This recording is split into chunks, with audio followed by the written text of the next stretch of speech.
Hello everyone, मैं प्रतिभा एक बार फिर से आपका स्वागत करती हूँ अपने ही परिवार एम सिलेक्शन में। और आज हम लोग फिर आपका रिसर्च एप्टीट्यूड पे ही बात करेंगे। मैं फिर आपका सेकंड सेट लेकर आ चुकी हूँ, है ना, यूजीसी नेट का। तो चलिए स्टार्ट कर देते हैं बिना टाइम वेस्ट किए हुए। वीडियो लास्ट तक ज़रूर देखिएगा क्योंकि लास्ट में मैं कुछ ना कुछ आपको ट्रिक्स बताती रहती हूँ। चलिए हम अपने जो हमारा पेपर 1 यूजीसी नेट में जो सेकंड यूनिट है रिसर्च एप्टीट्यूड, जिसके 5 क्वेश्चंस आते हैं, हमने ऑलरेडी उनके 5 क्वेश्चंस प्रीवियस ईयर वीडियोज में करा चुके हैं। अब मैं फिर 5 ईयर क्वेश्चंस आपको प्रोवाइड कराऊंगी, है ना, जिससे आपकी तैयारी होती जाए। ये PYQs हैं। तो चलिए स्टार्ट करते हैं। बेटा सेकंड,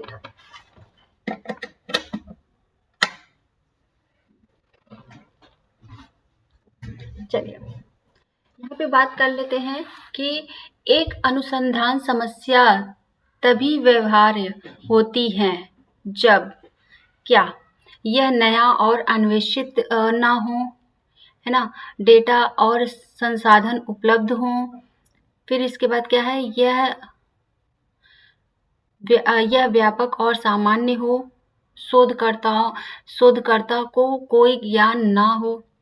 ये आपके ऑप्शन है, ठीक है। तो यहाँ पर जो आपका ऑप्शन हो जाएगा, यहाँ पर ऑप्शन नंबर जो होगा इसका right answer, data and resources are available, है ना, ये आपका इसका सही आंसर हो जाएगा। एक सेकंड, ठीक है। चलिए अब हम बात कर लेते हैं नेक्स्ट क्वेश्चंस की कि यहाँ पर क्या है, the primary purpose of research in education is, शिक्षा में अनुसंधान का प्राथमिक उद्देश्य है, क्या है, ठीक है। यहाँ पर क्या है, to develop new knowledge, to improve teaching practice, to find solution to problems, all the above, है ना। यहाँ पर नए ज्ञान का विकास करना, शिक्षा पद्धति में सुधार करना, समस्याओं का समाधान खोजना या उपयुक्त में से सभी। तो यहाँ पर क्या हो जाएगा, इसका आंसर ये हो जाएगा आपका डी। ये आपके पूरे तीनों ऑप्शन जो है वो सही हैं, है ना, कि एक शिक्षा में अनुसंधान का प्राथमिक उद्देश्य यही होता है, ठीक है। तो चलिए बात कर लेते हैं हम लोग नए क्वेश्चन के। थर्ड क्वेश्चन हमारा क्या कहता है, थर्ड क्वेश्चन जो कहता है यहाँ पर, प्रयोग में जिस चर में परिवर्तन किया जाता है वह है ना, क्या है, चलिए बताइए जरा। आश्रित चर, स्वतंत्र चर, नियंत्रण चर, मध्यस्थ चर, क्या है। यहाँ पर क्या आंसर हो जाएगा, आंसर आपका हो जाएगा डी। क्या हो जाएगा आंसर आपका, सॉरी बी हो जाएगा, आंसर आपका क्या हो जाएगा, बी हो जाएगा, ठीक है। यहाँ पर इसका आंसर हो जाएगा बी, स्वतंत्र चर, ठीक है।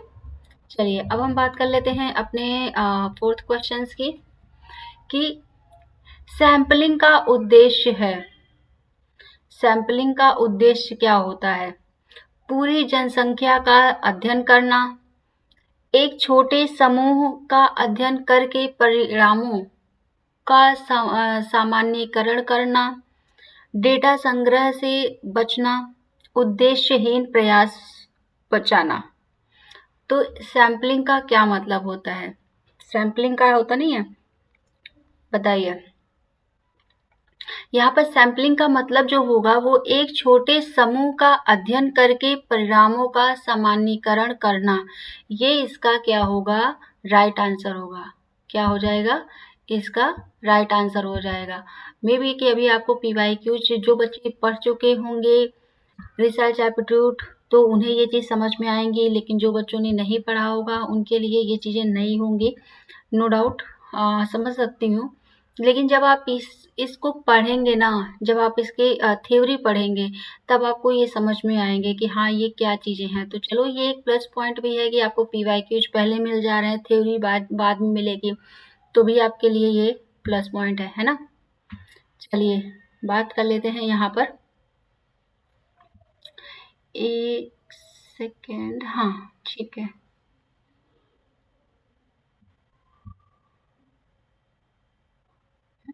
चलिए हम अपने 5th क्वेश्चन पे चलते हैं, आज के जो फाइनल हमारा क्वेश्चन है ना। The full form of NINFLIBNET